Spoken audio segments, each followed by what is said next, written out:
Oestrogen dominance സ്ത്രീകൾക്ക് വലിയ അപകടമുള്ള കാര്യമാണ്. ക്യാൻസർ കോസിങ് കാരണമാണ് ഈസ്ട്രജൻ ഡോമിനൻസ്. പിന്നെ ശരിക്കും നമ്മുടെ ശരീരത്തിൽ ഈസ്ട്രജൻ പ്രൊജസ്ട്രോൺ ഒരു സ്ത്രീയുടെ ജീവിതത്തിൽ പ്രധാനപ്പെട്ട 2 ഹോർമോൺസ് ആണ്. ഈവൻ നമ്മുടെ പ്രഗ്നൻസി പോലും ഈസ്ട്രജൻ ഹൈ വന്നിട്ട് പല പല ഫെസിലിറ്റീസ് ഒരുക്കിയിട്ട് നമ്മുടെ പ്രഗ്നൻസി കഴിയുമ്പോൾ ഫോളിങ് ഡൗൺ ആണ്. എല്ലാ ഹോർമോൺസും അങ്ങനെയാണ്.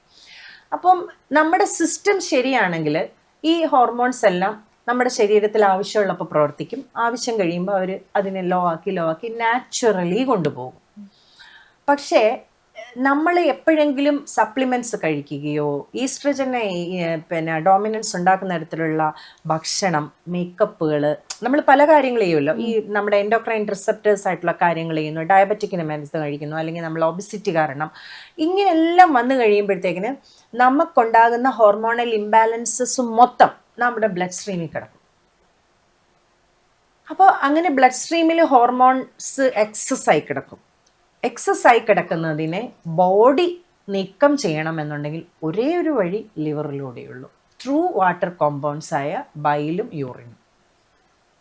അതിന് ലിവറിനെ പണി എടുപ്പിക്കണം. ആ പണി എടുപ്പിക്കണമെങ്കിൽ ലിവറിന് പറഞ്ഞ പോലെ നമ്മൾ ലോ ആയിട്ടുള്ള ഡൈജഷന് പറ്റുന്ന ഫുഡ് കൊടുത്ത് അതിനെ ആ രീതിയിലേക്ക് സെറ്റ് ചെയ്യുക എന്നുള്ള.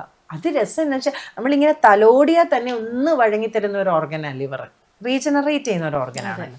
അപ്പം നമ്മളൊന്ന് ഇങ്ങനത്തെ ഫുഡൊക്കെ കൊടുത്ത് അങ്ങോട്ടൊന്ന് സെറ്റാക്കിയാൽ ആശ ഹാപ്പിയാണ്. പിന്നെ എല്ലാ കാര്യങ്ങളും സെറ്റ് ആയിക്കോളും.